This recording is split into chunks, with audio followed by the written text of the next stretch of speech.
Jeudi, c'est 27 février 2025. Mesdames et messieurs, gros point au cap dominé l'actualité à matin.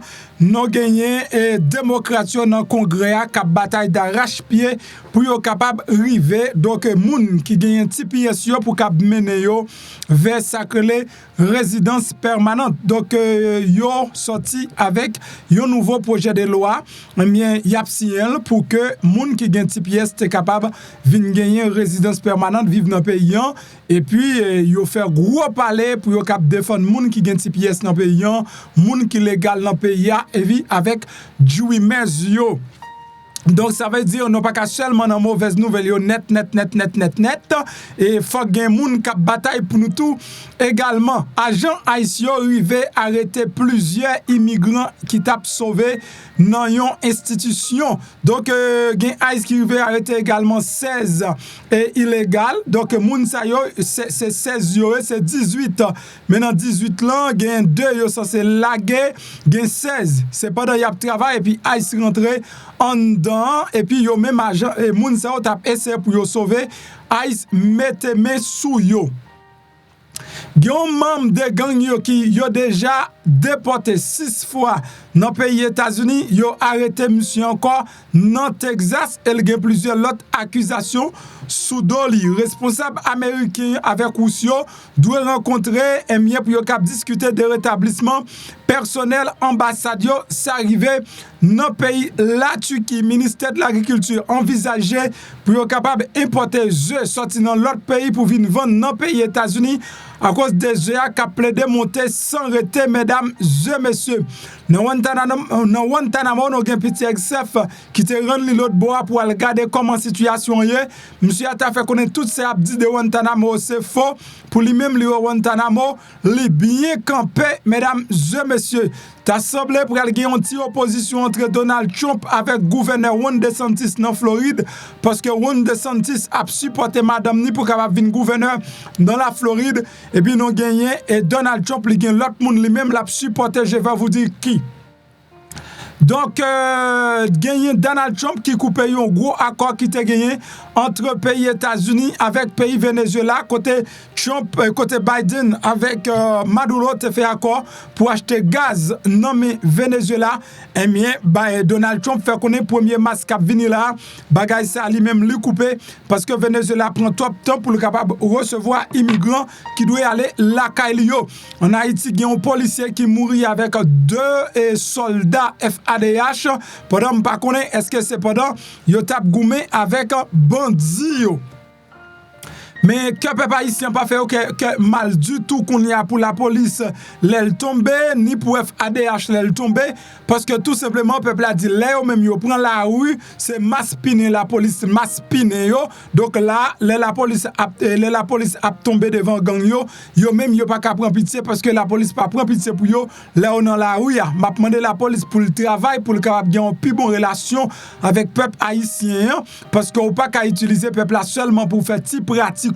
Mesdames et messieurs, si nous sommes venus en retard, c'est parce que nous continuons à travailler pour nous chaque jour. Nous avons l'huile de guérison. L'État américain interdit mot guérison. Ok, donc nous travaillons avec compagnie en Israël pour nous capables de venir avec lui sous même l'huile là, donc sous nos wellness. Au lieu que nous venions avec l'huile de guérison, mais pour être capable et seulement changer nos et venir avec même l'huile guérison donc mais changer nom pour nous et c'est sous ça notre travail qui fait aujourd'hui là nous venons un petit peu en retard. Ou même qui besoin l'huile de désenvoûtement. L'huile de désenvoûtement, c'est pour retirer toute vieille malchance, énergie négative. Gagner une vidéo dans fin émission ou attendez qui gagne plus bon témoignage. Mais nous gagnons l'huile ça là. L'huile de désenvoûtement retire toute énergie négative. Ou même qui sent tout pas gagne chance plamon laver. Gagne l'huile prospérité pour monde qui besoin attirer richesse sous yo. M'pa vinn vendre l'huile ça ou même vinn référer nous parce que moi même m'a utilisé pendant 2 ans et m'pa utiliser le par hasard. Pas de connaître, faut que moi dis non pas de connaître et les m'a dit nous ça tout comme moi pas de connaître, c'est parce que la vie a été tellement maltraité et me pas de connaître qui ça pour me te faire encore, les me fait tout ça me fait, m'a prendre des études qui dit donc si vous rentrez dans jeûne, peut-être ça ka aido, m'kon fait jeûne 3 jours, même pas qu'on fait gros jeûne. Finalement, m'étais entré dans fond jeûne 21 jours qui était prolongé pour 42 jours et c'est après ça, bon Dieu te guidé sur l'huile ça, il dit acheter le commencer à utiliser. M'pas bon menti depuis les am pas tomber levé encore non absolument rien dans la vie. En fait, je commence à travailler moi ça, après ça faut me faire combien mois pas travailler, faut manger comme me faire, me fait toute année m'a travailler pour qui ça me fait comme moi, me tout clair ça me fait comme moi, me tout côté comme moi. Tout net fait pas transfert, yo investi dans projet immobilier yo. Ça veut dire moi connais exactement qui côté l'argent aller depuis l'aime désenvoûté. Ou besoin yon dans vidéo ça en bas ou ap joindre link là pour placer commande là.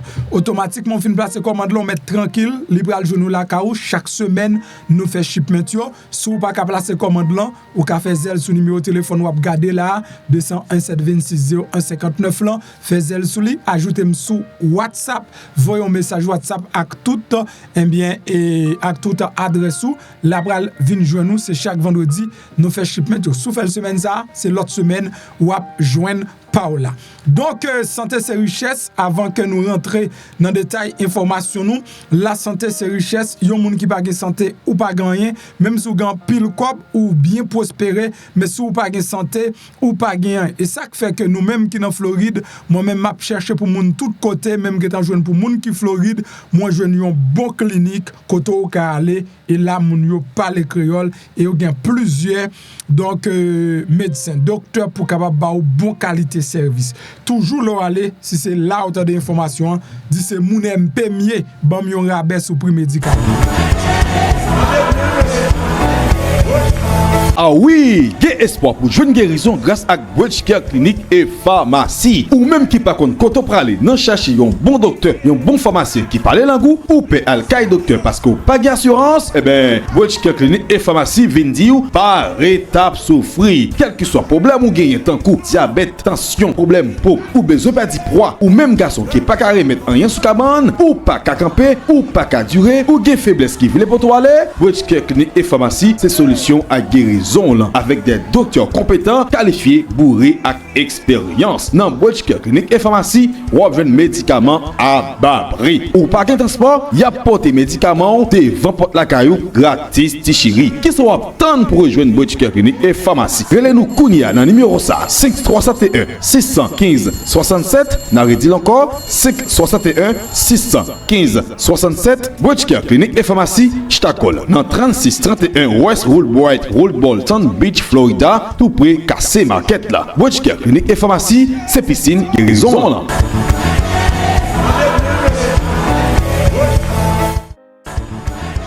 Yes, Bridge Care Clinique, c'est piscine guérison non pour gagner espoir jeune guérison, faut gagner bon gens clinique, bien bon gens médecin tout. Après bon Dieu dans celle-là, bon Dieu mettez médecin yo, li mettez yo pour capable bon nous service, job pas nous mêmes, c'est utiliser yo. Mesdames et messieurs, nous allons rentrer dans détail information non, j'en ai déjà annoncé ça dans commencement émission.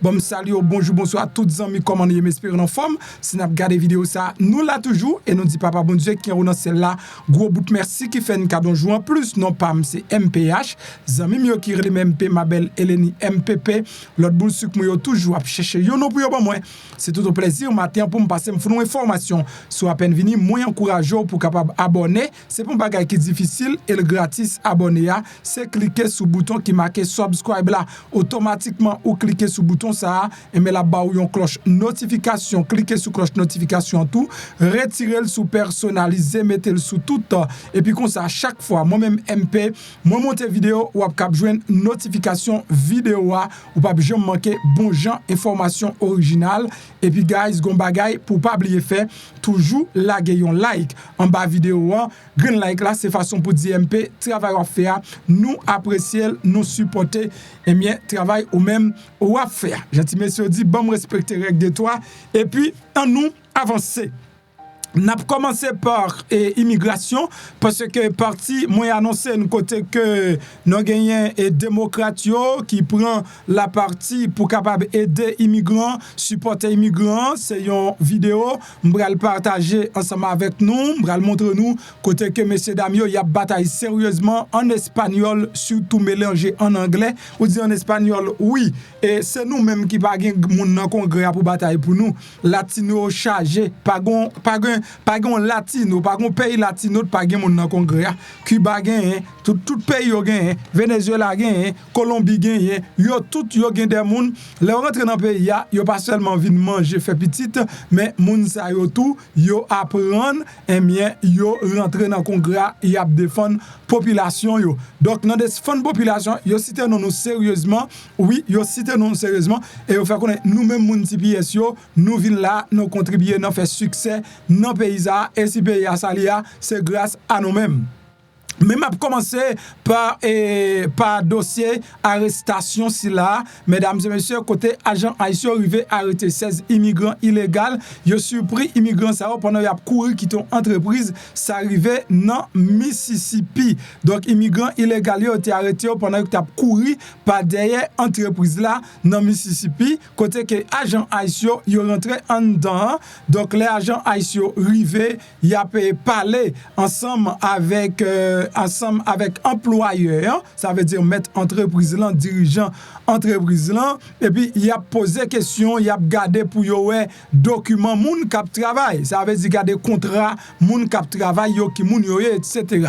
Et pendant que employé ça yo même ou ap gardé là, yo agent haïtien rivé, et bien yo même yo lagué pas derrière dans entreprise là yo sauvé pour yo le agent haïtien gardé moun ça va sauver pour yo pendant il a parlé avec maître entreprise là et bien agent haïtien selon journal là et bien marché contre moun zao et puis yo mette yo en bas code. Parmi moun k'ap sauvé yo jouen gen yon là-dedans yo qui fait demande d'asile politique. Nan moun k'ap sauvé yo gen moun là-dedans qui fait demande d'asile politique, yo jouen li gen permis travail nan mail. Donc si là li même yo pas arrêté, yo la gueule. M'doit porter ça pour nous, si là li même yo pas arrêté, yo la gueule, mais reste yo jouen qui illégal, yo arrêté yo. On garde bien et qui ça qui dit dans journal là. Agent fédéral immigration rivé arrêté 16 immigrants illégal yo surprendre yo t'a essayé courir quitter une entreprise dans Mississippi pendant que agent immigration t'a fait raid arrestation yo. Donc Immigration Customs Enforcement ICE des États-Unis, US Border Patrol avec l'autre agence, donc yo t'ai trouvé dans Gulf Coast et Poistress Partners, OK, à Pasquishon sous côte Golfe pour effectuer une descente sous chantier pendant que moun y a travail. Alors que yo tape et regarder document, yo t'a interroger employé yo, agent te observé un groupe individu qui t'a couru pas derrière de l'arrière dans propriété commerciale là. D'après ça ICE lui-même lui indiqué, agent te arrivé arrêter 18 moun qui sorti dans pays Mexique, Guatemala avec Honduras. Que 18 moun qui sorti dans Guatemala, qui sorti dans Mexique, qui sorti dans Honduras. De là dans yo te gagné date de comparution devant tribunal. Ça veut dire qu'il y a de là dedans qui gagne date pour paraître devant tribunal immigration et yo te gagné permis travail. Donc mais yo tout net t'a sauvé mais ça gagne permis travail là, li même tout li t'a sauvé. Donc le agent haïtien. Donc on y a là, m'ka vinn ak détail ça pour me dire ou croiser avec agent haïtien ou gen date pour paraître devant juge ou font permis ou faire une demande asile politique ou gon bagay nan men ou gen permis travail nan men présenter son gagnant c'est pas courir pour courir. Donc là où même moi courir ou plus mettre vie en danger. Et gon bagay qui intéressant tout depuis ou chef ou courir pour chef là, li envie arrêter. Mais depuis un chef campé et puis chef là marcher droite vinn sous lui, chef là qu'on OK. Est-ce qu'on comprend? Depuis un chef campé, et pour depuis un chef campé, puis chef là, on marcher droite vinn sous lui, donc chef là qu'on OK. Et sous pas OK, on t'a fait route cochure. Donc, en pile fois, il y a des situations arrivées, au lieu d'essayer de sauver pour te corps plus, c'est pas juste pour te corps, mais mets-toi comme un monde qui relax, un monde qui va sauver, un monde qui va gagner pour crainte, etc. Plus un monde qui a continué de travailler, fait ça, le fait, donc plus il pas et demander moun ça compte.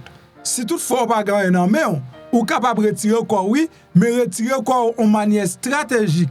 Pendant qu'on prend bourrette ou prend bagaille ou a pousser ba ça on a mesure là et on la corps pas derrière mais pour qu'on tout. Mais pour nous 18 à courir ensemble, ça c'est mais ça non, c'est pas intelligent. Donc quand même, il faut que nous très intelligents dans situation ça Haïti lui-même il pas dormi. Une dans 18 c'est un citoyen mexicain qui a 16 ans, il était placé lui-même en détention dans bureau réinstallation réfugiés.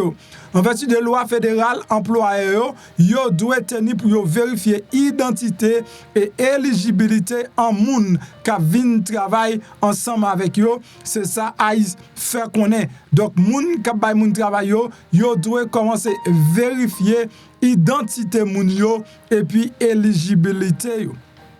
So, il a continué avec Red et non chantier yo, mais Aïs a continué à aller dans chantier lui-même pour capable continuer faire arrestation. Mesdames et messieurs, dans dossier arrestation, moun yo pas campé du tout. Il continue toujours et selon Fox News, mais yo arrêté, yo déporté 6 fois déjà dans pays, yo rejoint encore. Donc là, c'est non l'autre gouvernement qui a monté, il a reprendre encore en 7e fois, gouvernement ça lui-même l'a essayé de déporter monsieur, ça arrivé dans Texas côté que yo est arrivé appréhender en pile immigrants en même temps. Son opération policière massive dans un quartier Plum Grove qui fait dans Texas, li abouti à arrestation 120 immigrants illégaux. Là-dedans, un membre présumé MS-13 yo été accusé monsieur de meurtre et yo été déporté monsieur 6 fois déjà dans le pays États-Unis. Donc immigration and Customs Enforcement des États-Unis, département sécurité publique dans Texas, sécurité intérieure, bureau shérif du comté Liberty, yo exécuté opération ça qui abouti à arrestation 118 immigrants illégaux présumés lundi. Donc Don Luis Miguel Pérez Miranda, monsieur gagne 34 l'année, monsieur c'est un membre MS-13. Pérez Miranda, yo t'a cherché est-ce que monsieur yo te prétend il était assassiné yo moun dans région Houston dans Texas dans quartier de Colony Wedge. Donc qui te déclenché une chasse à l'homme par autorité dans Dayton dans Texas. Il était finalement arrêté monsieur et yo mené dans prison dans comté Liberty toujours dans Texas. Malgré tentative, selon Fox News, malgré tentative en pile et moun, malgré les tentatives de certains, d'un paquet de moun, qui ont diffusé des fausses informations et des rumeurs, donc sous messieurs avec femmes sayo qui très courageux, donc on a parlé des agents Aisio qui ont continué travail, yo même malgré y a bay rumeurs sous yo, nous te montré ça côté nous yo prend la rue, yo fait connaître yo met téléphone, yo met adresse, yo met la vie yo en danger, mais on continue à travailler, yo dit pour yo capable faire chaque jour pays États-Unis devenir un pays qui plus sûr, un pays moun la donne ou senti ou puis bien. Et sans incroyable sacrifice moun za yo, sans engagement yo pour exécuter mission yo au plus haut niveau, donc dangereux membre MS-13 si là, l'étape massacre un homme innocent plutôt dans journée, c'est-à-dire là yo arrêté yon nèg qui fragile, donc Pita il était capable de faire même bagarre là encore. Et là, avec Donald Trump, nous avons un responsable américain avec la Russie. Ils ont rencontré pour discuter établissement personnel ambassade. Ça veut dire amitié États-Unis avec la Russie a rapproché de jour en jour. Ministre russe des Affaires étrangères qui c'est Sergei Lavrov, donc il déclare que l'équipe négociation l'a gagné en pour parler judiciaire dans Istanbul. Responsable donc c'est dans Istanbul qui c'est dans capitale la Turquie y a contré. Ambassade des États-Unis dans Moscou et ambassade de la Russie dans Washington fonctionnaient avec un personnel réduit après des années d'expulsion des diplomates et de restrictions sous activité. Donc tous les deux ont fait objet de fréquentes manifestations. D'après monsieur Lavrov, li ajouté, d'après ça, monsieur Lavrov lui-même, li ajouté. Donc, c'est-à-dire, Donald Trump avec la Russie, l'a arrangé li pour le capable de gagner une amitié qui plus proche de jour en jour, mesdames et messieurs. C'est-à-dire, donc, dans la Russie, ou cap une ambassade américaine qui complet, qui fonctionne normalement, et dans le pays États-Unis, ou pas une ambassade russe qui fonctionne tout normalement. Donc, ça manifestait relation avec amitié qui gagnait entre Donald Trump avec Vladimir Poutine.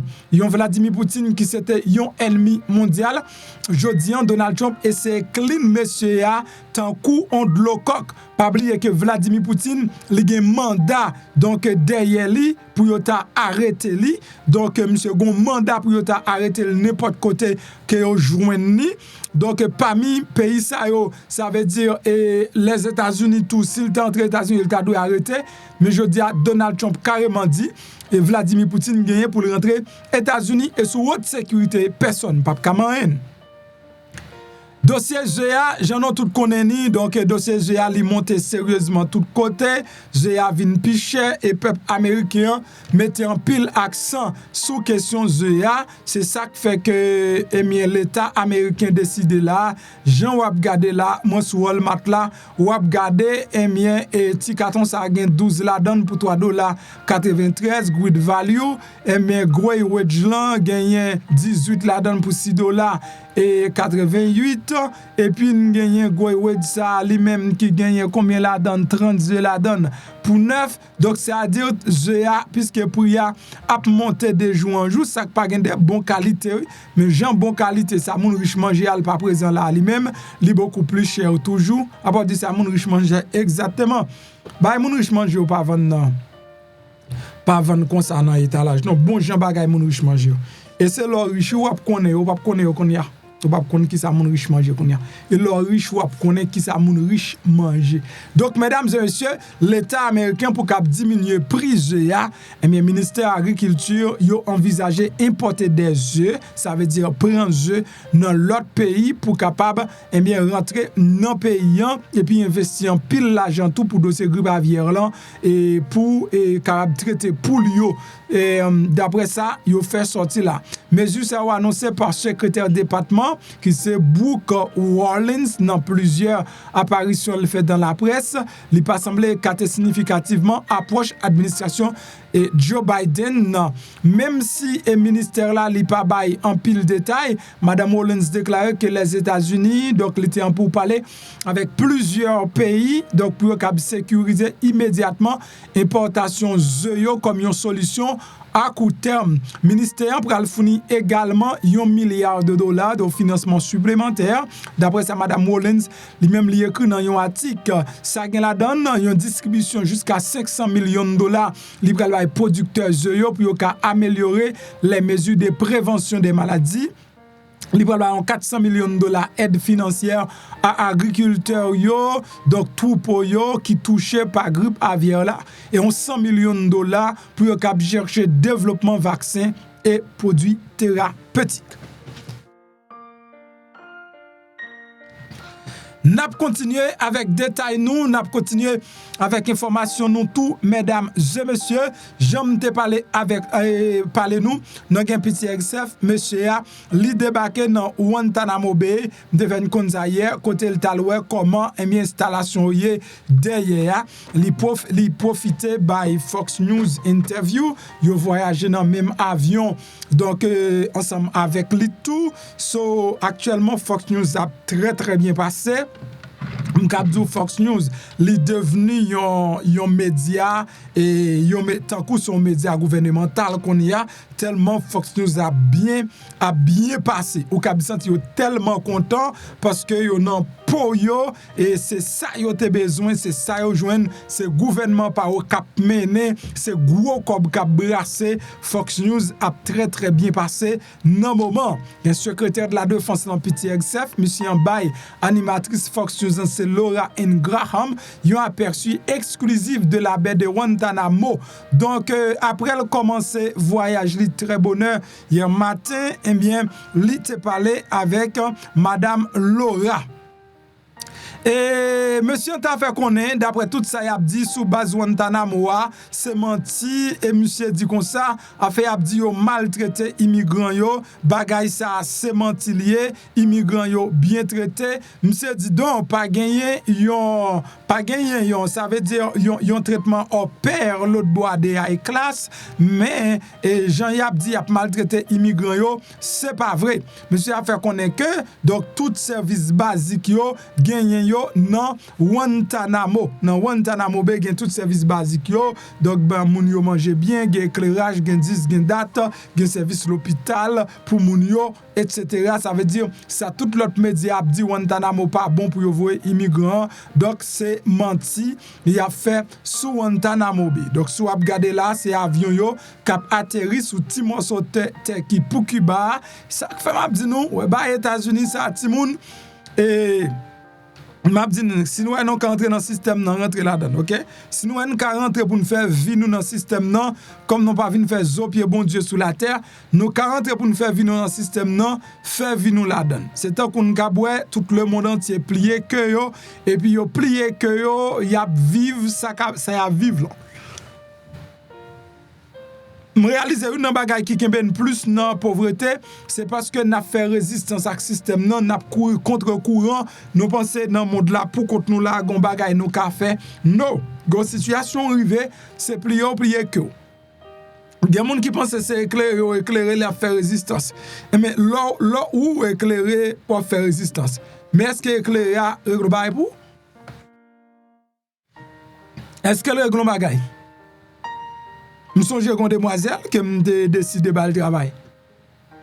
Mais elle tellement comporté en grand limena, en grand femme, elle n'a pas décidé de descendre. Moi, t'as bali un training comment pour faire service à la clientèle. Il dit me qu'on bagay ça déjà. Je dis OK. Moi-même, pour me faire service à la clientèle, yo dépensé des dizaines de milliers de dollars en moins pour yo apprendre moins li. Comment pour me capable parler à client, comment pour m'assister client, comment pour me servir client, comment pour me traiter un client les gon wifon problème les gon produit pas arrivé, on paquet de bagaille ou dit moi connais yo déjà. Oui, quand on sorti Haïti. Quand on apprend, yo me connais déjà, me t'a travailler c'est pas première fois me le travail, déjà c'est pas première fois me le travail, me connais ba ça déjà. Me dit très bien. Al faire on l'autre côté pas venir faire une institution pas non. Parce que l'on prend pour ou éclairer, faut qu'on gérer tête ou pour compte tout. En plus faut obligé utiliser humilité parce que dans l'institution sou pas faire ça me besoin même sou craser corps ou pas faire pour moi parce que ça me besoin pour faire. C'est comme ça aller dans tout travail même sou craser corps. Donc son façon pour nous dire non ouais ça est Cuba nous là, c'est pas États-Unis nous c'est sous la terre cubaine que nous yo pas jambe donc yo remettre mon sauter ça et c'est là yo garder on série de prisonniers fragiles des nèg qui te vinn craser dans 11 septembre c'est là nèg ça remettre dans prison yo te kon utiliser lieu ça longtemps pour mettre criminels ça dans prison attaque 11 septembre non mais en même temps yo te kon utiliser pour mettre un paquet immigrants haïtiens cubains en prison yo te kon kembe sous de l'eau là kembe sous de l'eau kembe là pour yo déporter yo avant yo arriver aux États-Unis qu'on y a changé phase yo prend ces immigrants qui États-Unis déjà mais c'est eux même y a voyé dans prison Guantanamo. Donc on petit R7 c'est même Fox News là. Donc il a bien passé, il a brassé. La nouvelle continue, mesdames et messieurs. Donald Trump, donc, li mette yon fin, ok, et Trump li réduit moyens financiers gouvernement vénézuélien pendant le mettre en fin non permis exportation pétrole vers les États-Unis. Donc ça, c'est accord, administration Trump-Biden dans l'été gagné avec Venezuela, Venezuela perdu contrat, Donald Trump licencié, mette fin non contrat si là. So, yon permis qui était délivré par gouvernement américain qui était autorisé les géants énergétiques Chevron Corp et pour te pomper et exporter pétrole vénézuélien, la résilier semaine ça. C'est ça, mais président Donald Trump lui-même lui fait connaître sur Truth Social hier. Dans communiqué sur réseau social Truth Social là, Trump accusé gouvernement vénézuélien soit et Nicolas Maduro d'être qu'il pas rempli conditions démocratiques pour élection présidentielle en juillet dernier et il pas agi assez rapidement pour te renvoyer au Venezuela migrants qui étaient destinés pour te déporter. Nous annulons et par la présente, par rapport à ça, eh bien, concession que Joe Biden le corrompu, l'était fait à Nicolas Maduro, Venezuela, sous accord transaction pétrolière.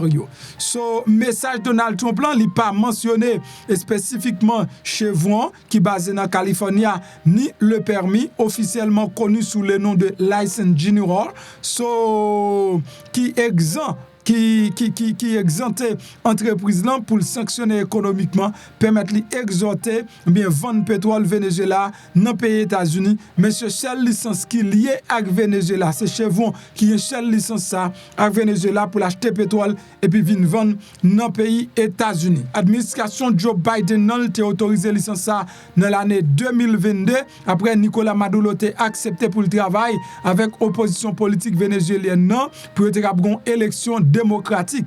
Mais l'élection elle était faite en juillet 2024 et puis pas de élection démocratique. Ça veut dire là, nous avons noir sur blanc, Nicolas Maduro, monsieur pas respecté, il pas respecté accord vraiment parce que selon toute bagaille, Nicolas pas gagné élection. Nicolas pas gagné élection, Nicolas perdu élection, malgré tout, Nicolas lui-même c'est lui-même qui sous pouvoir. Mais et dans pays où il n'y a pas de qui ça pour faire ça vous voulez, Jean wap gade là, so Nicolas Maduro toujours plein pouvoir, mais il fait salver la caille. OK? Et OK, there is All right guys. So n'a continué avec détail et t'assemblée pour gagner une petite division, bien une petite discussion entre Ron DeSantis avec Donald Trump parce que DeSantis lui-même lui décidé de promouvoir Madame Ni comme prochain gouverneur dans Floride et pendant que Donald Trump lui-même lui gagné l'autre candidat, lui voulait supporter pour ta venir pour ta venir comme gouverneur dans la Floride selon dernier détail. Alors que gouverneur Floride la Ron DeSantis li approché dans fin deuxième mandat donc li parler de un héritier potentiel pour qu'il succéder en 2026 qui c'est Madame Ni Cassie DeSantis li tenté donc pour le prendre li tenté pour capable mettre Madame nan pour venir gouverneur et puis Donald Trump lui-même li gen prochain gouverneur parle li déjà dit si monsieur vient gouverneur et bien lui-même l'a supporté lui c'est Byron Donalds. OK, donc Donald Trump lui-même lui décidé supporter comme gouverneur Floride. Est-ce que ça a dérangé amitié jusqu'à maintenant? Nous pas connaît. Dans pays d'Haïti, gagnent 2 soldats FADH qui boivent de l'eau bouche pendant y a goumé avec gang armé et puis gagnent un policier également qui tombé dans pays ça passé dans pays d'Haïti. Peuple a continué pas gagner aucune pitié pour la police l'elle tombé, yo pas gain pitié non plus pour FADH l'elle tombé. Peuple a fait connaître que la police ak FADH pas camper avec yo dans bataille a mené pour yo capable joindre liberté dans pays. La police fait ça livrer dans cas ça yo même tout yo pas ça yo pas breeding. Là entendez comment la police lui-même l'a tombé dans pays. Well, n'a continué avec détail yo, n'a continué avec information yo, Jean qui monté annoncé nous gagné yon équipe démocrate qui campé, mais équipe démocrate ça yo même yo campé pour yo capable défendre bien immigrants qui pas gain papier yo dans pays a. C'est ça, démocrate saoudi même, yo campé pour défendre les immigrants qui pas gain papier dans pays et c'est pas immigrants qui pas gain papier m'ta vle dit, mais ce sont des immigrants qui sous TPS et Donald Trump où elle a joué toute marelle pour le capable retirer TPS là nan mais yo avec l'autre immigrant yo mais yo même qui gagnait depuis sous président Barack Obama les dreamers moun qui viennent dans pays à tout petit et Donald Trump livre le rendre illégal encore. Et maintenant, qu'à ça, monsieur Damio campé pour comment capable de défendre moun si là. M'a regardé pour moi si m'ka partager vidéo ensemble avec vous.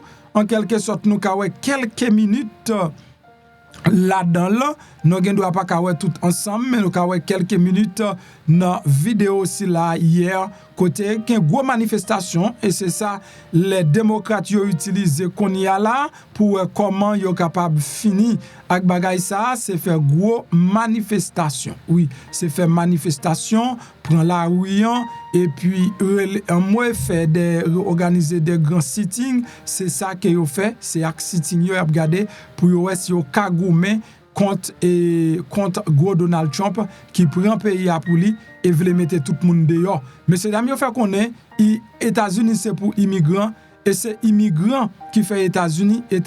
Chaque jour n'a répété et c'est ça lié, c'est immigrants qui fait États-Unis. Si pas de gagner immigrants États-Unis pas tap ka États-Unis et là moi d'accord à 100% ensemble avec yo on monde qui pense au ka mettre les immigrants dehors dans pays a donc m'a dit ko chire parce que ko mette yo y après tourner parce que son pays immigrant lié et li naturellement immigrant pas aucun monde qui est américain 100%, pas aucun monde qui pas immigrant dans pays ça, tout le monde net dans pays ça, yo tous ces immigrants y compris président qui a parlé là, lui même tout, ils sont immigrants. Jim Banks of Indiana.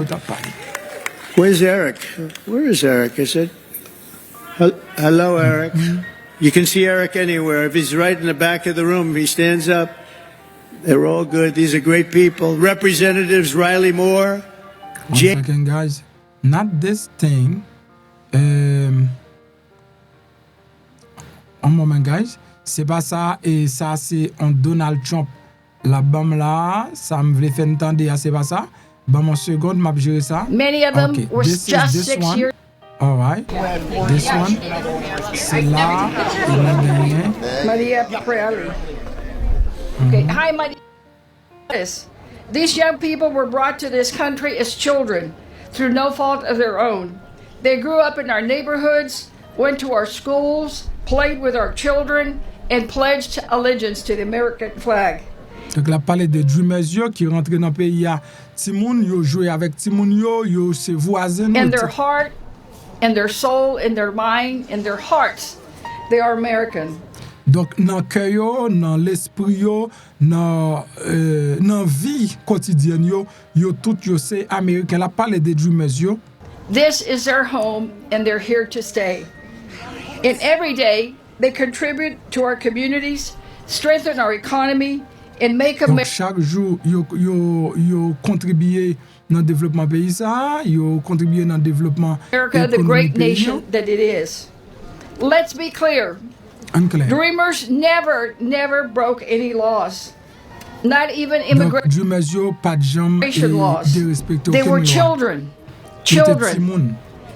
If they crossed the border or overstayed a visa, it wasn't their choice.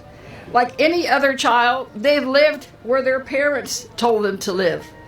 Many of them were just aucune loi, moun qui se Dreamers yo te vini nan pays and then yo te vini le te timoun. Et puisque yo te vini le te timoun en tant que timoun, yo fait ça parents yo te dit violate laws.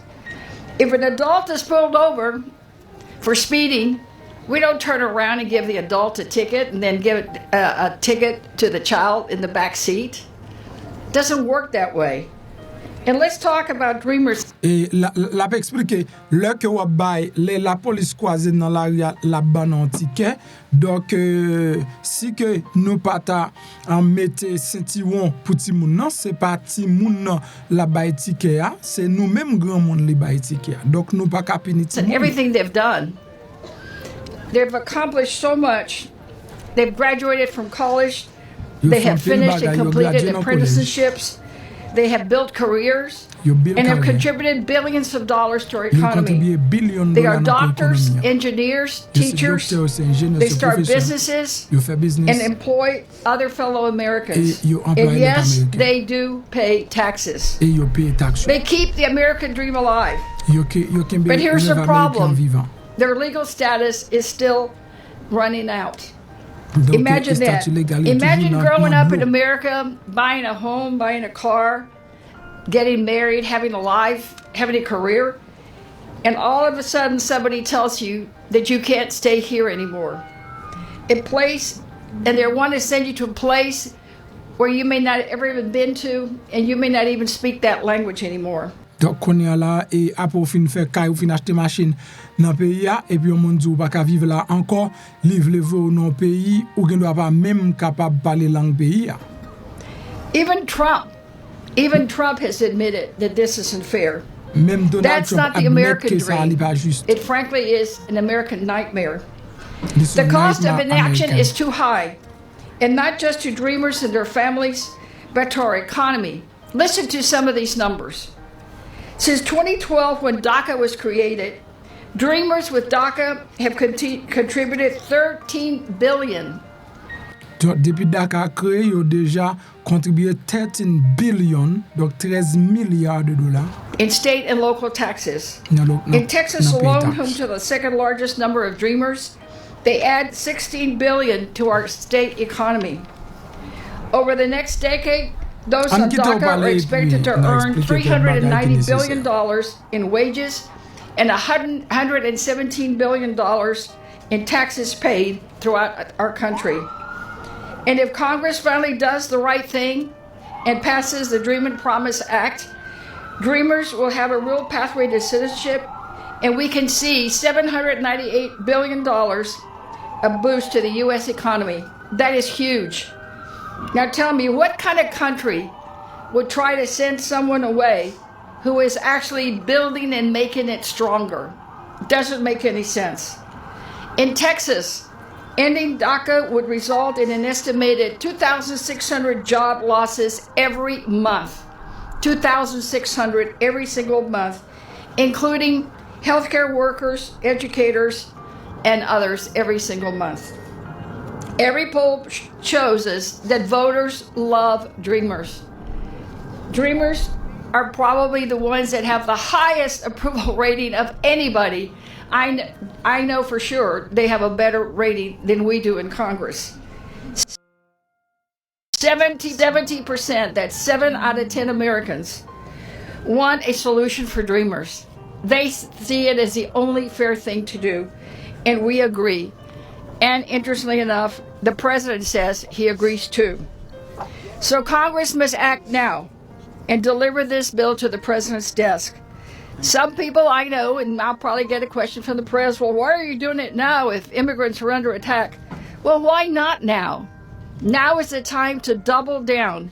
Now is the time to make sure that every dreamer out there knows that we're behind them and that we love them and that we know they've contributed to this country and they need to stay here. This is exactly the common sense solution that our constituents and Americans want us to pass here in Congress. They see some of the craziness that's going on and they go, why did they do something that's common sense that everyday Americans understand? Like dreamers who have 70% approval rating. Now look, y'all, President Trump said he wants to do something about dreamers. And I know he said a lot of things, but we're going to hold him to it, aren't we? We're going to file this bill. We have over 200, almost 200 sponsors already, so I'm not here alone. I've got many members of Congress, including Republicans. This is a bipartisan bill, and we are going to fight hard to make sure we get it to the president. And we're going to tell him, if you want a solution, we have it, and we have a plan. Because we want to make sure that we take action and just stop the rhetoric. It's half of all Americans and protect this people who have been here all their lives. It's time to pass the American Dream and Promise Act, because in this country, we do not kill the American dream. We grow it, we nurture it, we build it, and we make sure that we always fight for it. We cannot let it die. So together, we can get this done. Si se puede, home is here. Thank you all very much. Now,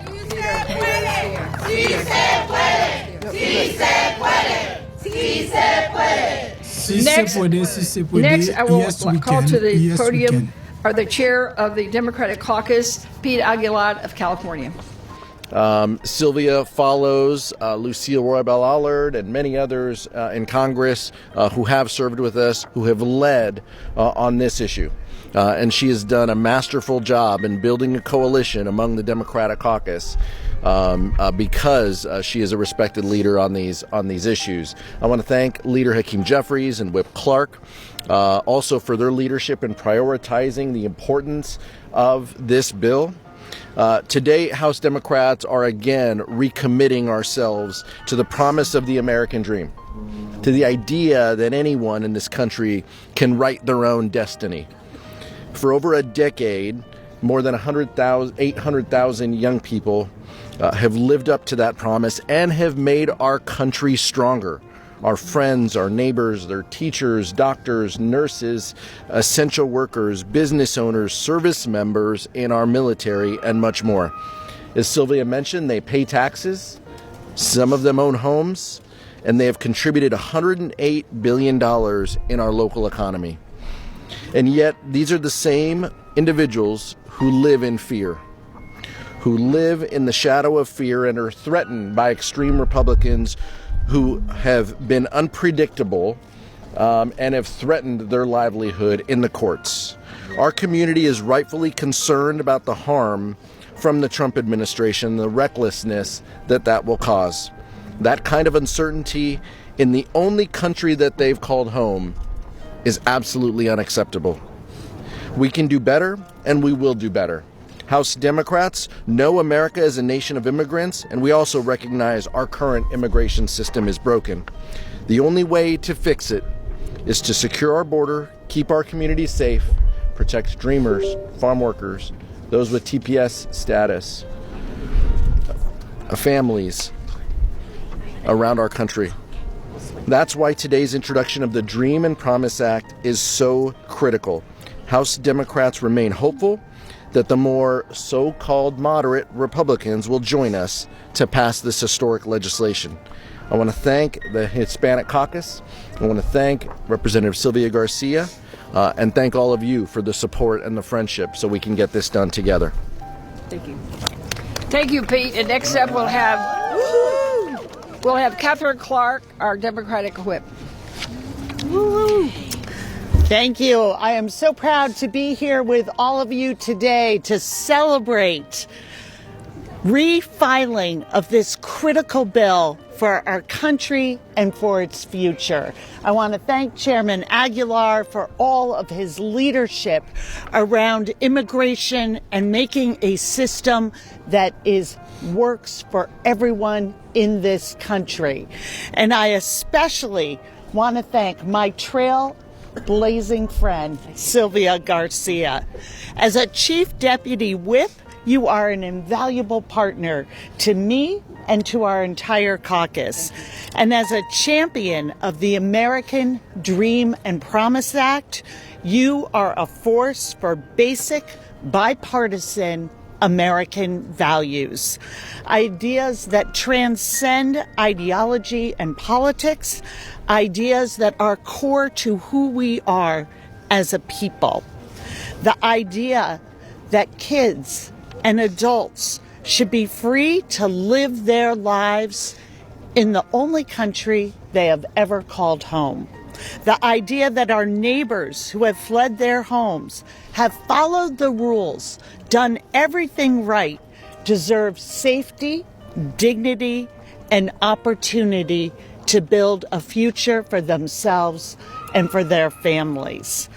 Dreamers serve in our military. They're our teachers, our healthcare providers.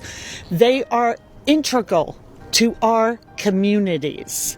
And in Massachusetts, our 12,000 Dreamers contribute over $130 million annually in taxes paid.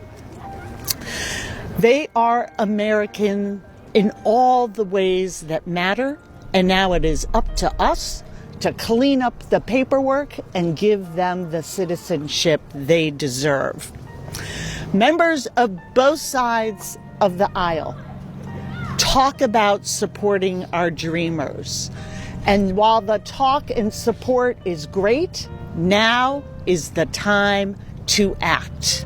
We want everyone to act by voting for this Dream and Promise Act. Let's bring it to the floor and let's get it done.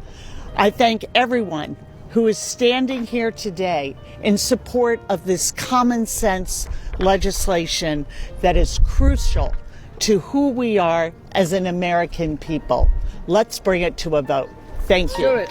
Let's bring it to a vote. Now, next up is Congresswoman Nydia Velázquez from New York. She's also the ranking member of Small Business Administration, and she was the original author of the TPS bill that actually is also sandwiched into the Dream and Promise Act. Good morning, everyone. Thank you so very much, Sylvia, for bringing all of us together, and to all of you. We owe this to you. Immigration, make America America. Yes. That is what America is all about. Imagine for a second.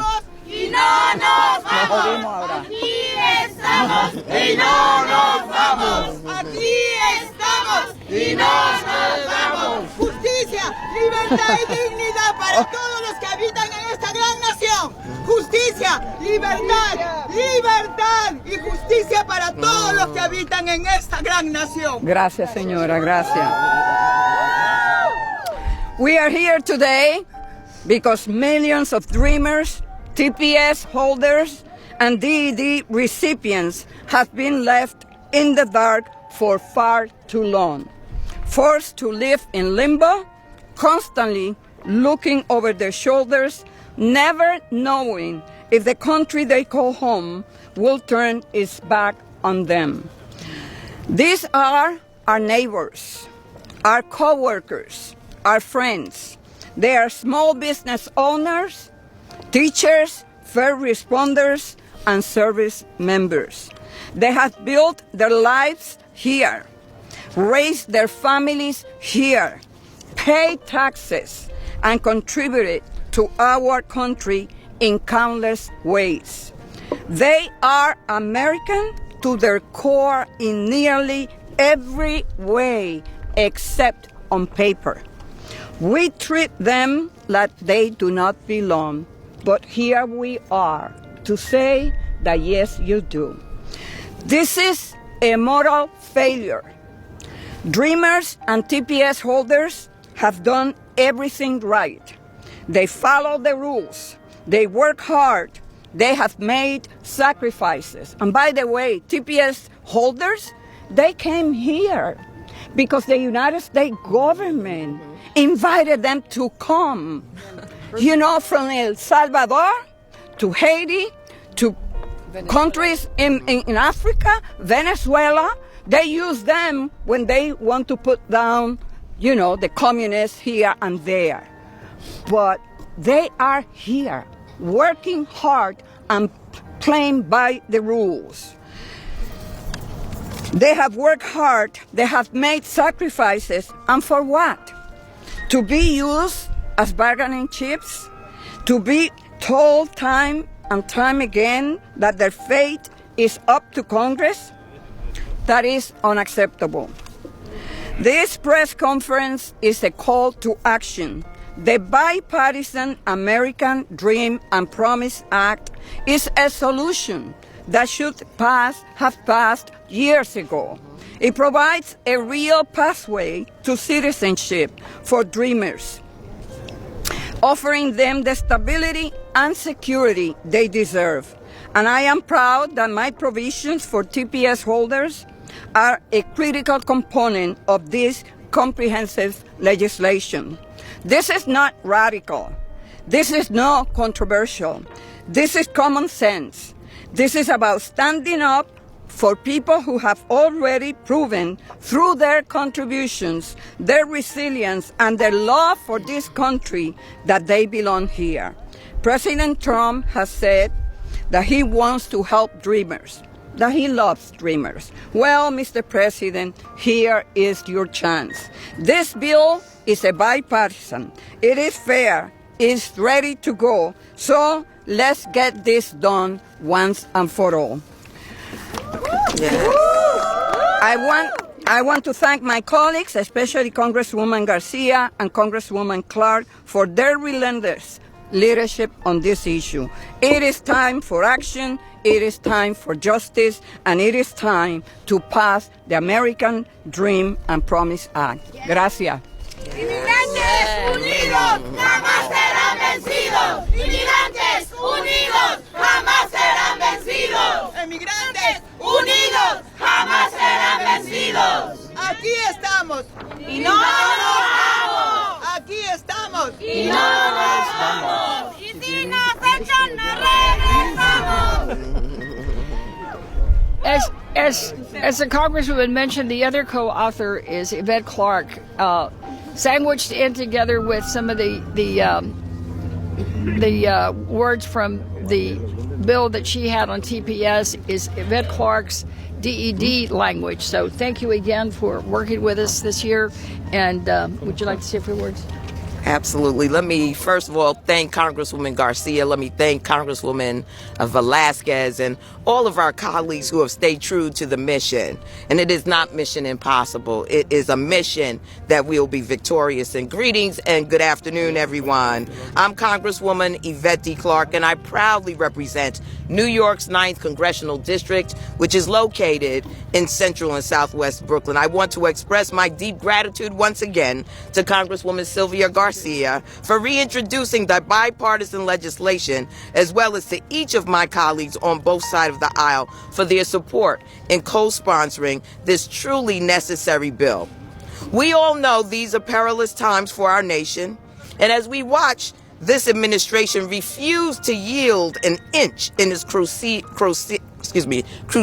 against immigrant communities, now more than ever, we must take a stand and protect DACA recipients, those of temporary protected status and DED, from Donald Trump's cruelty. The time has come to pass the American Dream and Promise Act and take a critical step forward in delivering common sense immigration reform. My district represents people and cultures from around the world, and I am so very lucky to say many of them are dreamers. These proud, soon-to-be Americans arrived in our nation when they were only children. But today, our neighbors are decent, hardworking, and valued members of our community. Not only do they play a necessary role in shaping the beautiful and diverse mosaic of Brooklyn, and by extension, the country as a whole, they contribute to the billions. They contribute billions to our nation's economy and work every day to make this country better. If we fail to provide dreamers with their long-deserved permanent pathways to citizenship and protection from deportation, families will be torn apart, vital industries will face labor shortages, and the moral fabric of this nation will fall even further. As the daughter of Jamaican immigrants who through hard work and determination achieved their own American dream, securing comprehensive immigration reform will always be a passion and priority for me. I'm proud to fight for legislation that puts the well-being of our immigrant neighbors first, and I'm proud to continue the work we all know needs to be done. Thank you. Thank you all. I want to thank the advocates. I want to thank my colleagues. I want to thank all of you who have continued to stay in the battle. We will be victorious. We will win. Sí se puede. Sí se puede. Thank you. Sí se puede. Sí se puede. Sí se puede. Sí se puede. You know, Congresswoman Clarke is also the chair of the Congressional Black Caucus, and with us today we also have the chair of the Congressional Hispanic Caucus, Adriana Espaillat, also from New York. Thank you. Thank you, Sylvia. Thank you for reintroducing the Dream and Promise Act. And let the word go out today across this country that we are backing up dreamers, that we are not stepping 1 inch back, that in the midst of these difficult times, we will stand with you, that you are not alone. You're not alone. Many would like us to think that we should not be here today, but we are here today, and we're not going to go away. And we're here to protect dreamers, farm workers, and to keep families together. Now, dreamers are teachers, nurses, business owners, homeowners, members of our armed forces. Those are dreamers, and that's why we're here to protect them and to make sure that the Dream and Promise Act is passed into law. Farm workers are staying out of the farms. They're afraid they're going to be deported. That's going to show up at the cash register in the supermarket. And families must be kept together, because families that are divided are weak families, and they make up a weak nation. And so dreamers, farm workers, and keeping families together is an important piece of our agenda. But dreamers are not just the future of our nation. You're the present. Ustedes son el presente. Los soñadores son el presente. Los soñadores son soldados, son maestros, enfermeras, dueños de negocio, dueños de su propia casa. Y por tal razón, nosotros estamos aquí para apoyar a la congresista García. Y el caucus hispano está directamente atrás de este esfuerzo para apoyarla a ella y asegurar de que los soñadores sean parte íntegra, completa de nuestra nación. No un apéndice, no algo fuera de lo común, ahí afuera, algo dentro de la experiencia de esta gran nación, que es una experiencia que debe ser de techo amplio, de inclusividad, que ampare a todas las personas de buena voluntad. Adelante, soñadores, nunca ni un paso hacia atrás. Sí se puede, sí se puede, sí se puede, sí se puede. Now, after we file the bill, it goes to a committee, and it'll be the Judiciary Committee, and the chair of the Immigration Subcommittee, the committee that would actually start working on it and take it up and work on it through the committee itself, is Pramila Jayapal, and she is from Washington, right? From Washington State. For some reason, I thought Oregon. Ciudadanía para los dreamers. Sí, sí. ¿Cuándo? Ahora. ¿Cuándo? Ahora. ¿Cuándo? Ahora. Thank you all so much, and I want to just thank my colleague, Representative Garcia, for her incredible leadership on this bill, on this issue. All of my colleagues who are here today have been champions for immigrant justice, for immigrant families, for dreamers, for DACA, for dreamers, DED and TPS recipients. And it is really an honor to be here with you. I was late because I was in Immigration Subcommittee. I wish I was the chair. I'm the ranking member, the top Democrat on that committee right now. But we were marking up another horrible bill that tries to expand the net of deportations for immigrants. So I had to be there to be on this bill. But I want to say thank you to United We Dream, to CASA, to Forward, to all of the dreamers who have been powering this movement for decades. We would not be where we are today without you taking the risks, without you telling your stories, without you organizing on the ground across the country. So thank you, thank you, thank you to all of you. This is a really important day. For the past 5 Congresses that I have been here, I have been very proud to be a co-sponsor to help lead and pass the Dream and Promise Act. When we had the majorities in Congress, we passed the bill, and it was bipartisan, and it is bipartisan again today.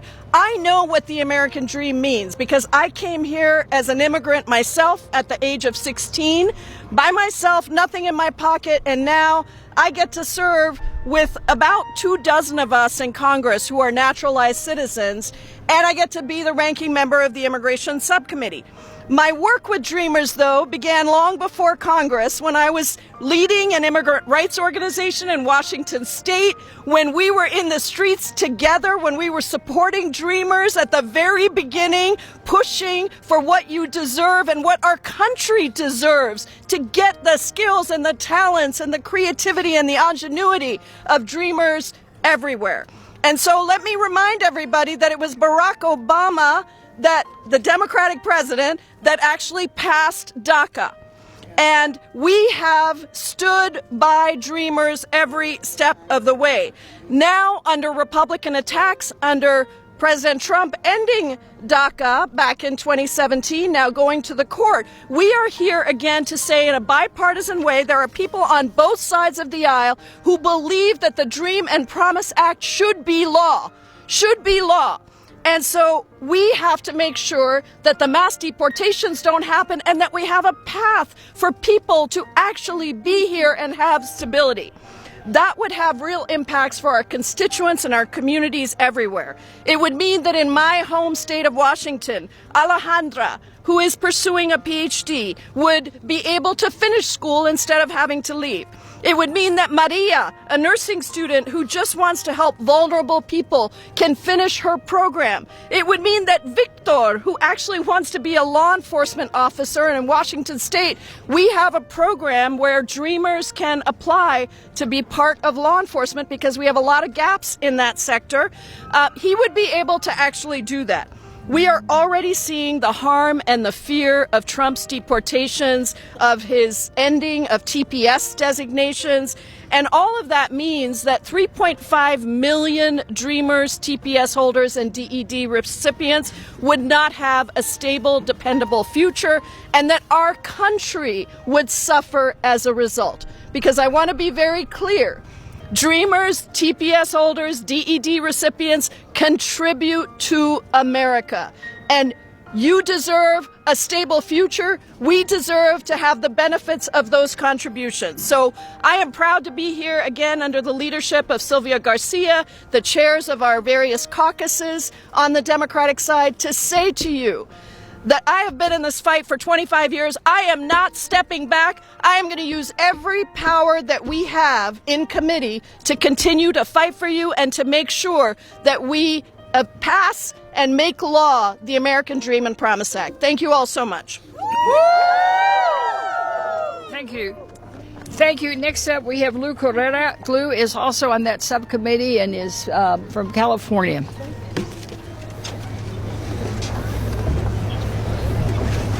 Muchas gracias, Sylvia. Thank you very much for your good work. Let's give her a round of applause, please. Y les doy a todos aquí las gracias por estar aquí hoy. You know, there's a lot of rhetoric, a lot of spin, a lot of false facts being spun over there. Today, these are the facts.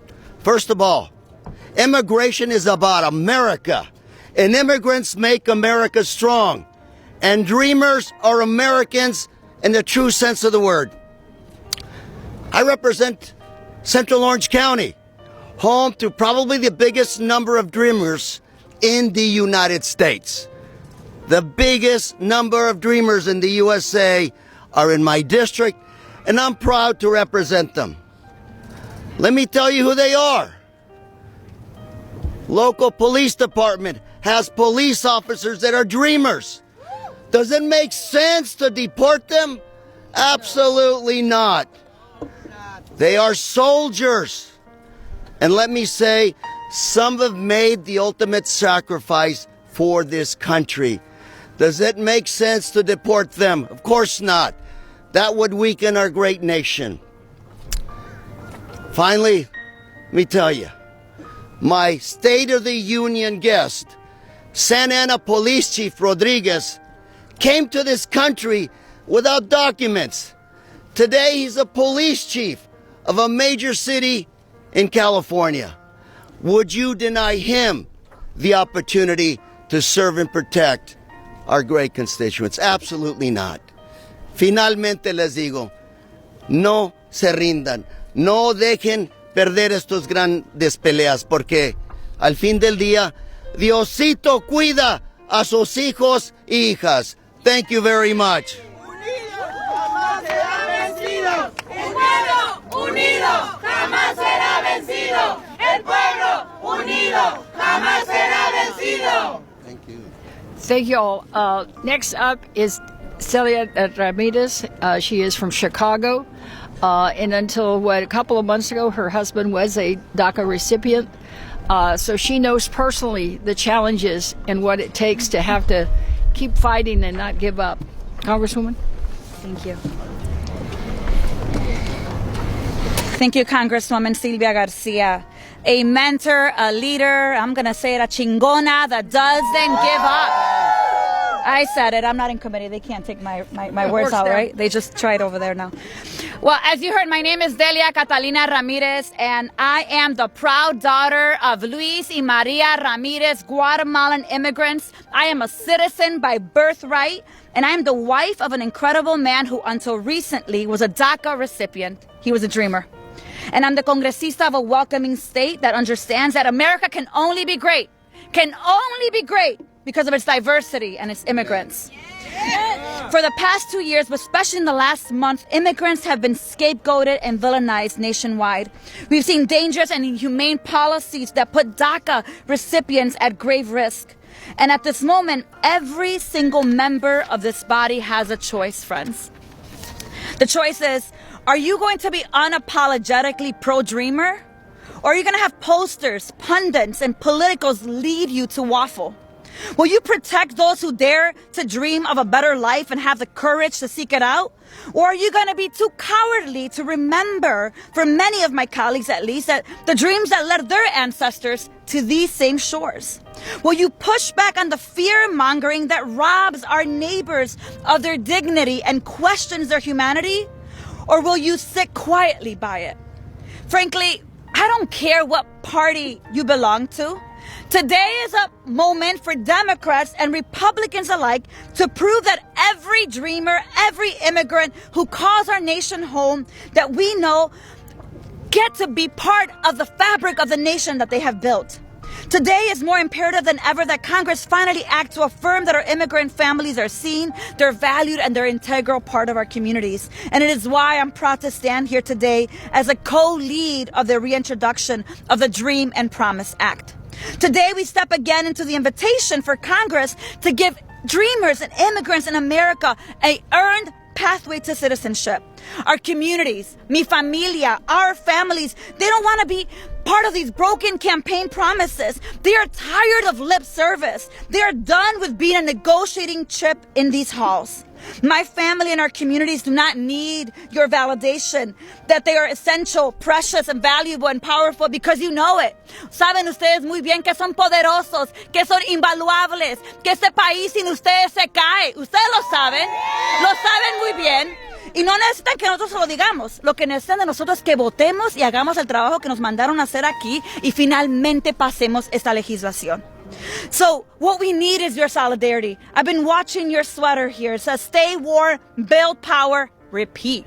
Stay warm, build power, repeat. I would say stay warm, and then if you're not feeling warm, you're getting cold on a day, because there are days that it feels really cold, unite, get closer to each other, and then build power and repeat. We have to do that in solidarity, and we need each member of this body to move the needle to real comprehensive immigration reform. No more bans, no walls, no raids, punto. Esto es solo el principio. Seguiremos luchando por esta legislación y otra necesaria para garantizar el bienestar de nuestras comunidades and inmigrantes. With today's introduction, we are again watering a seed that was already planted for a more just future for our dreamers.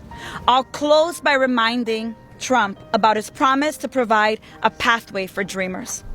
If that's the case, today we offer up bipartisan legislation that would strengthen our economy and uplift people who are the most loving contributors of this nation, those that have been here since they were children, who have spent their lives here as the fabric of our communities. Let's get it done. Enough excuses. A trabajar se ha dicho y no pararemos hasta que pase. Thank you. Inmigrantes unidos jamás serán vencidos. Inmigrantes unidos jamás serán vencidos. Let's get it done.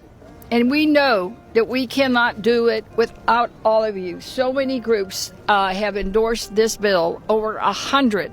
Remember, over 200 members of Congress are behind this bill. We've gotten over 100 groups from around the country supporting this bill. And it's going to take all of us united to get it done. And leading some of the work on this will be United with Dream, and from their group we have Alexis.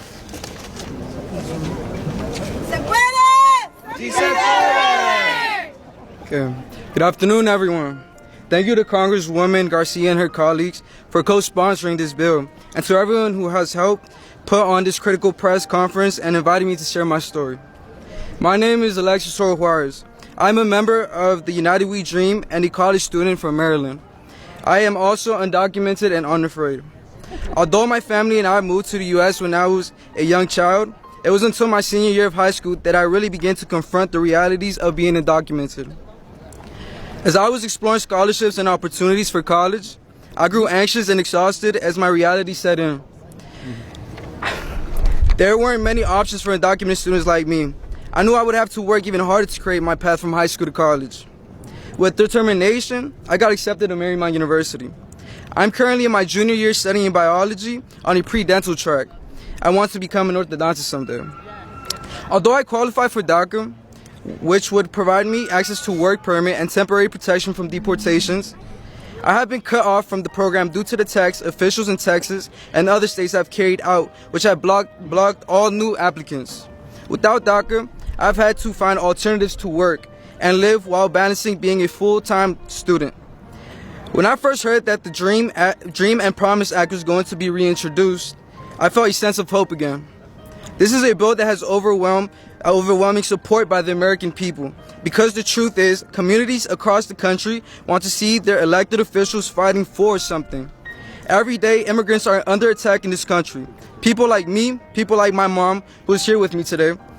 This bill isn't just common sense policy. It's also an opportunity for members of Congress to throw their full support behind something that would work to shield immigrants from the attacks we're facing.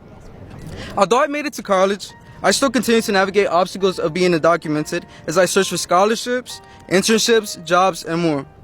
While some of my classmates are able to focus solely on getting accepted to internships based on merit, I'm often told I'm ineligible to even apply to just based on my status. The Dream and Promise Act will give me the opportunity to fulfill my potential as a student, son, and hopeful orthodontist.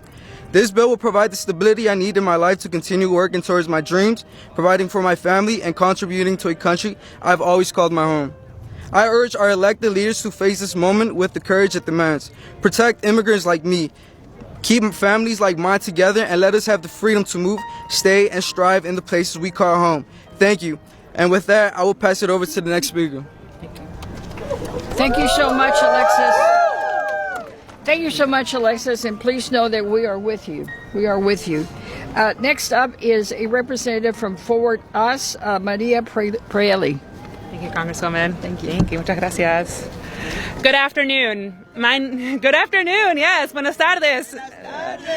My name is Maria Preeli, and I'm the Deputy Director of Government Relations at Forward US. I am so incredibly honored to be standing here on this beautiful day in February alongside champions like Congresswoman Garcia, others who spoke previously, leaders, advocates, and those from the impacted community as they introduce the American Dream and Promise Act.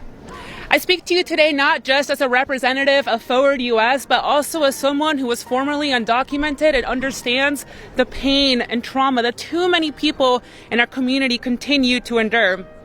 And as we gather here today, there are millions of undocumented individuals across the country who are integral members of our communities, but are living with heightened fear and uncertainty.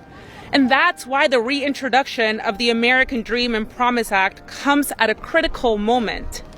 The bill would ensure that DACA recipients, dreamers, TPS holders, and their families can continue living in and contributing to the country that they call home. These individuals have built their lives here. They have families, they are homeowners. They are deeply ingrained into the fabric of the American society. For example, DACA recipients came here at the average age of 6, And they've been here for an average of 26 years. Similar to TPS holders, they are participating in the labor force and contributing billions of dollars to the economy every single year. They are married, have U.S. citizen children, but continue to live with the uncertainty as the future of the programs remain in jeopardy. DACA recipients and dreamers should not have to live their livelihoods tied to the whims of the courts. And TPS recipients who call this country home should not continue to face an uncertain future. As a country, we know we are better off when our immigration system allows people to thrive. We have seen that with DACA and TPS, transforming the lives of millions of people, allowing them to be able to work legally and live with the safety and dignity that we all deserve. But those are not permanent protections. And we know that bills such as the American Dream and Promise Act will provide those protections that are so vital and unlock even greater potential across our country. The threat against immigrant communities is real. It is very real today, and it's right in front of us.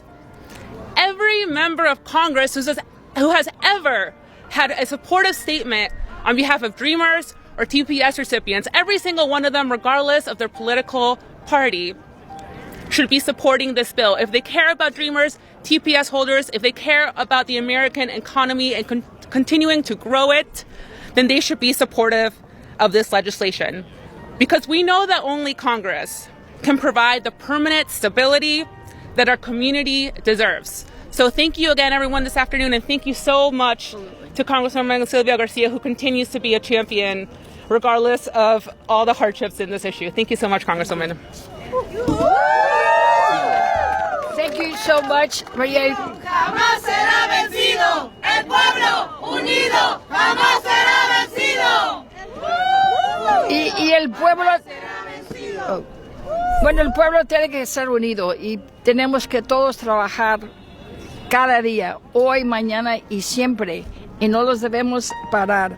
Y unidos con nosotros también es casa y tenemos a EL. Thank you. Buenas tardes a todos. Mi nombre es AL. Soy de Venezuela, orgullosamente de Venezuela. Inmigrante, un esposo, un padre. Miembro orgullosamente de casa desde que llegué aquí a los Estados Unidos hace 5 años y medio. My name is AL. I'm a proud CASA member, a husband, a father, and I've been here since I came here to the U.S. 5 years ago from Venezuela. Hoy me encuentro aquí con un propósito muy grande y poderoso: alzar mi voz en defensa de mí y de mi familia y de todos los inmigrantes venezolanos. I'm here today proudly to share my voice and speak on behalf of myself, my family, and Venezuelans across the country. Aquí nosotros con el TPS hemos encontrado una gran esperanza de vida para poder trabajar, que es una tabla de salvación, como decimos nosotros, porque nos permite reconstruir nuestras vidas después de años bajo la persecución y el miedo que encontramos o que tenemos en Venezuela. I'm here today with a bunch of hope and promise with this wonderful opportunity. TPS has been a blank slate for me to be able to reconstruct my life after suffering for many years under persecution and suffering. Como le he dicho, mi historia en el estado de Maryland no es la mía, es la de miles de venezolanos que hemos soportado un sistema brutal que siempre nos busca silenciar el pensamiento libre y aplastar la democracia. My story is not only the story of mine, but of Venezuelans throughout Maryland who have fled a system that was oppressing our people and repressing our freedom of speech. Durante más de 23 años fui miembro dedicado al sindicato, fui concejal de un municipio, fui luchador social, fui como se dice, defendiendo los derechos de los trabajadores. For over 23 years in Venezuela, I was a proud union member, working with the municipality, protecting the rights of our workers, and being proud of that work. Como ustedes han visto, fui un opositor al gobierno, porque no nos deja pensar libremente ni en la democracia con una justicia social. I was opposed to the government, as you could hear, because of my standing up for workers' rights, a system that was oppressing our rights regardless of our democratic system. Pero en Venezuela, tener ideales, pensamientos libres, creer en la democracia y en la justicia social es tener una sentencia de ir a la cárcel o estar muerto, porque eso es lo que hace el gobernante de allá, que no es ningún gobernante, es un autoritario. But in Venezuela, believing in free speech, workers' right, and more is a sentence to jail and even to death. Back home, these are all threats to the current government and is a threat to our livelihood. Y debido a todo esto que le vengo diciendo, tomé una decisión porque corríamos peligro tanto mi familia como yo y los demás venezolanos. Fue entonces cuando decidí tomar una difícil decisión, venirme de Venezuela a los 59 años, después de tanto luchar por una democracia. And because of these threats, I made the very hard decision to come to the United States at 59 years old, seeking these rights and protections here. En el 2021 me encontré en este gran país con un sueño como todo americano, que venimos de Sudamérica así como llegan los de Centroamérica, porque todos somos americanos. Encontré el TPS, el estatus de protección que me daba para trabajar y llevar comida, porque trabajé como delivery o estoy trabajando como delivery. In 2021, I came to this great country seeking refuge. I was managed to apply for TPS and receive those benefits, and I've since then have been working as a food delivery driver and continue to do so, providing for myself and my family. Con este trabajo, mi familia reconstruimos la vida que habíamos perdido. Sin embargo, a pesar de la protección que ofrece el TPS, with this opportunity, I've been able to provide for my family and continue to rebuild what we have lost. Recientemente fue arrebatado por la administración y la secretaria Kristi Noem. But this administration has moved to revoke TPS for Venezuela alongside with the Secretary Noem, quien se refirió a nosotros los inmigrantes como una escoria. ¿Qué es eso?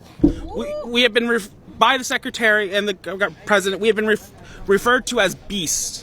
Que merecemos ser expulsados. Solo estos comentarios son profundamente anti-inmigrantes, sino también, en mi opinión, están profundamente arraigados en el racismo y en el prejuicio. These statements and comments are not only racist and anti-immigrant, but are a threat to ourselves here as well. La verdadera fuerza de nuestra democracia reside en manos de un pueblo, en el coraje de aquellos que se levantan para luchar por la justicia. The real strength of our communities reside in the power and advocacy efforts of all of us, our righteous justice to be here advocating for ourselves and our families. La igualdad y la dignidad por eso es ante ustedes hoy, instando al Congreso a aprobar la ley del sueño americano y promesa. Equality and justice is why we're here. That's why today I'm here to proudly be here with the Congresswoman and Congress members to uplift the Dream and Promise Act. Esta legislación no es solo una tabla de salvación. Para mí, los titulares del TPS como yo ofrezco un camino hacia el estatus permanente, sino un paso poderoso para elevar a los miembros de casa y otros inmigrantes en todo el país. This legislation is not only a great starting point for us, but is a step forward for my CASA members, immigrants throughout the country, and provides a justice for us that we have worked for many years. Por eso hoy le pido a los legisladores que aprueben esta ley para que todos los venezolanos y los demás inmigrantes que tenemos un TPS, que aprueben esa ley para seguir trabajando y luchando, porque sí se puede, sí se puede, sí se puede. Thank you, Congressman. Sí se puede. Well, next I'm going to invite for just a minute or two a special guest that's been in my office to visit, who is a influencer who does a lot of social media on immigration, is not afraid to speak up and fight for all of us. Attorney Martinez. Thank you for having me. I am a wife of an immigrant, Alejandro Martinez. I am an immigration attorney. I have about 2 million followers of immigrants mostly, and I have a lot of clients who are dreamers who also have TPS, and it is very, very, very important that we give them a pathway to citizenship now. Why now? Our president was caught on camera advocating for dreamers. Let's hold him to it. Now, adversaries against immigration, they don't want to hear about how good we are and how awesome they are in their hearts. They're not thinking with their hearts. They're not thinking with their brains. They think with their wallets. So let's meet them in the middle. Let's talk about wallets. They contribute billions in taxes a year to they receive no benefit from. They're lawyers, doctors, engineers, policemen, nurses. They cannot have a criminal record in order to have DACA. We only stand to gain financially to give them a pathway to citizenship. Deporting them makes no sense. We only lose money in our wallets. It's very, very important that we pass this act. Like Sylvia Garcia said, there are supporters on both sides of the political spectrum who have no problem with giving dreamers a pathway to citizenship. Let's do it. Thank you for having me. Thank you. Bonjour MP, comment ou est tout bagay en forme pour?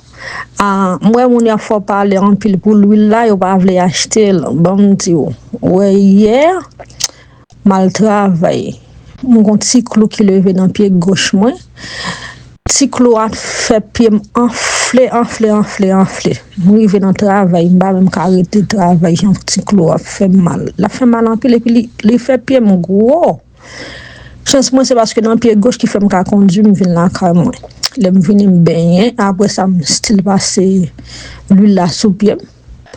Et puis tout me juste parler avec bon Dieu, tout me passer l'huile là sous pied. Après ça me matin me lever, puis il a désenflé normalement deuxièmement il désenflé, il va faire mal. Et c'est un petit clou, on senti mal tout petit 18 et puis il gonflait tout pied. En tout cas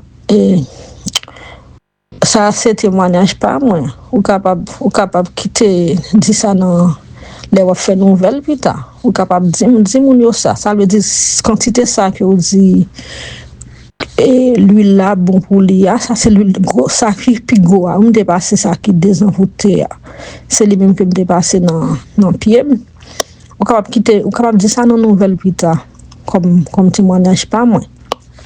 Parce que quand c'était ça ou dit lui là bon pour lui au contraire moi même il bon pour plus bagaille toujours. On va faire photo de tigras couloir pour moto et puis à des enflé et puis à tellement gros on te saisi tout le monde travaille là c'est dit Jean Pierre était gros enflé était enflé clair qu'on a pu me descendre normalement pas même cas et brete me retourner là quand moi qu'on a fait va faire mal puis descendre puis normal.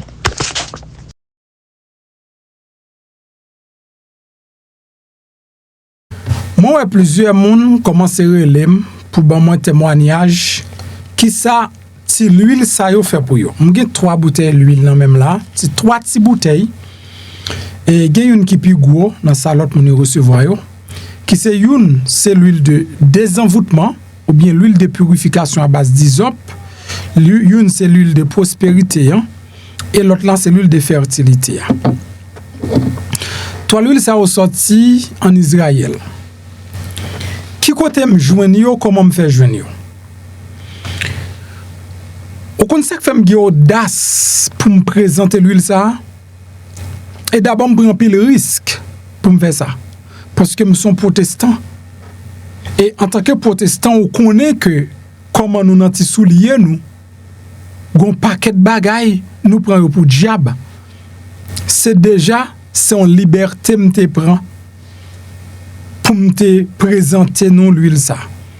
Moi j'ai plus que 2 ans depuis m'a servi avec l'huile ça. Et j'ai plusieurs autres bagages qui sortent en Israël me dit nous ça. Qui côté me joindre? C'est parce que guys, m'était toujours à travail. Oui, m'était toujours à travail. M'gien doit faire 6 mois de travail, mais après 6 mois, faut que moi perde du travail là pour me tourner à zéro. Business moi doit marcher pendant 7 mois pour année, faut gon l'autre 5 mois qui pour manger tout petit ça m'te fait. M'ki doit bien marcher là dans mois ça, l'autre mois c'est moun qui pour prêter m'cob pour me terminer mois, ça me fait pas que temps fini. L'aime senti ma bout à mode de vie tomber lever ça que m'pas ka utile tête moi rien malgré m'tap travail, moi tomber prier. Moi acheter livre, moi li.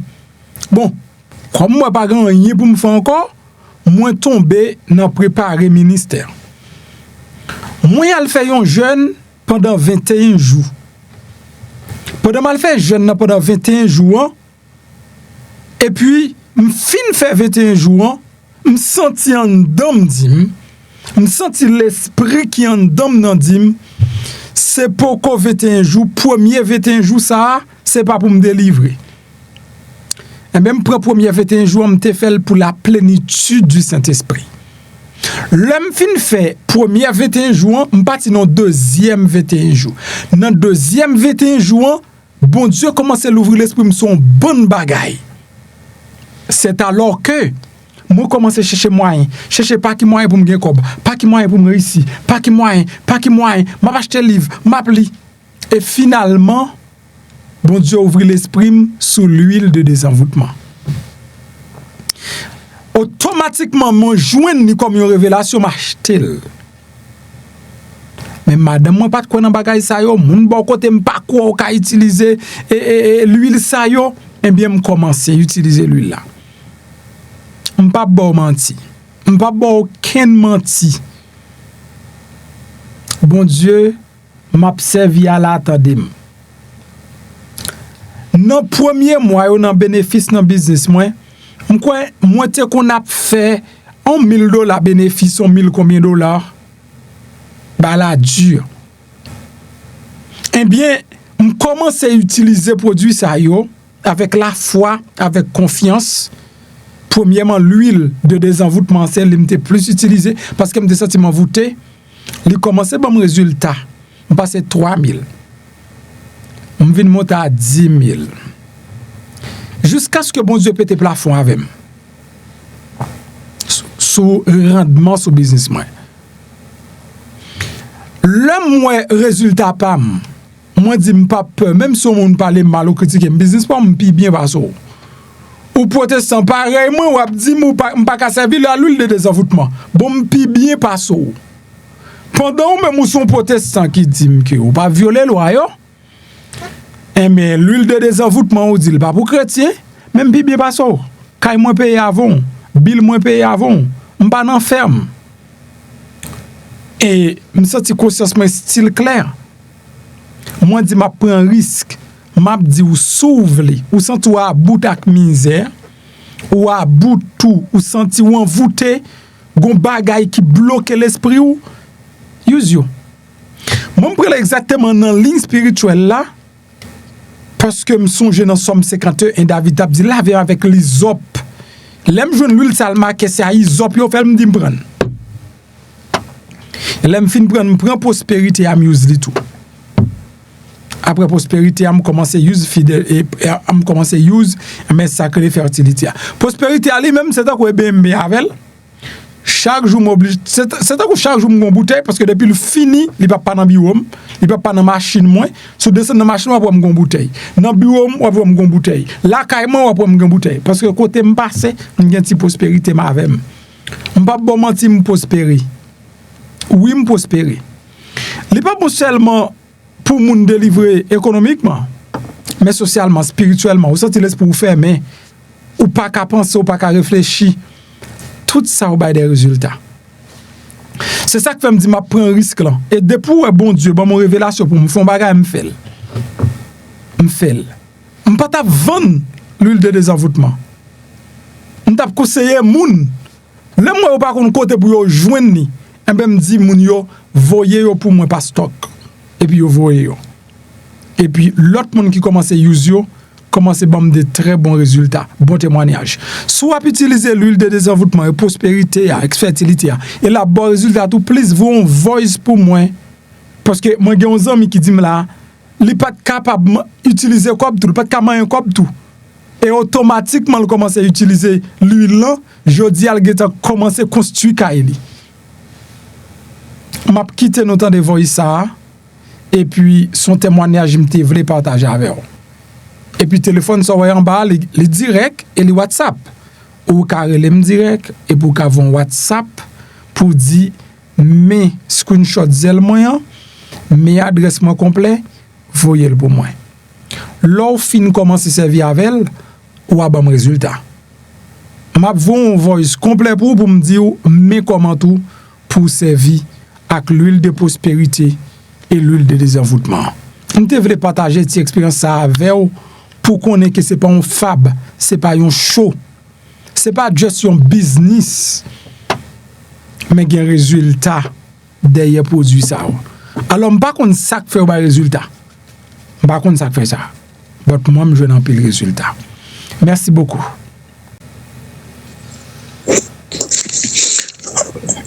Mon cher, premier travail là, m'étant ouais fruit. Premier travail là, toi l'huile. Parce que dans le pays il y a longtemps, m'pas jamais te gen vision kay, en ek m'fin fait toi. Ben yo m'fin fait tout ça m'te fait yo. Qu'on y a la messe dans sol kay mi là. T'as les blocs m'pa le poser et dit que on travail qui fait. Un gros travail qui fait. C'est à félicitations. AMD paye pile cob, on va régler. Bon Dieu pour nous tout, nous pas qu'on nous pas mon qui ka alkay boko et non bon Dieu nous toujours quoi. Et ça fait me plus happy acheter bon. On sent il fait gros travail moi. Il fait gros effet.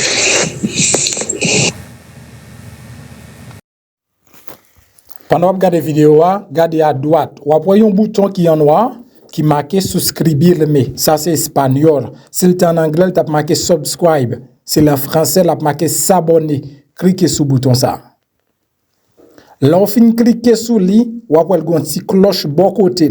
Cliquez sur cette cloche là tout. Sur cette cloche là, vous avez abonner automatiquement par sous première option.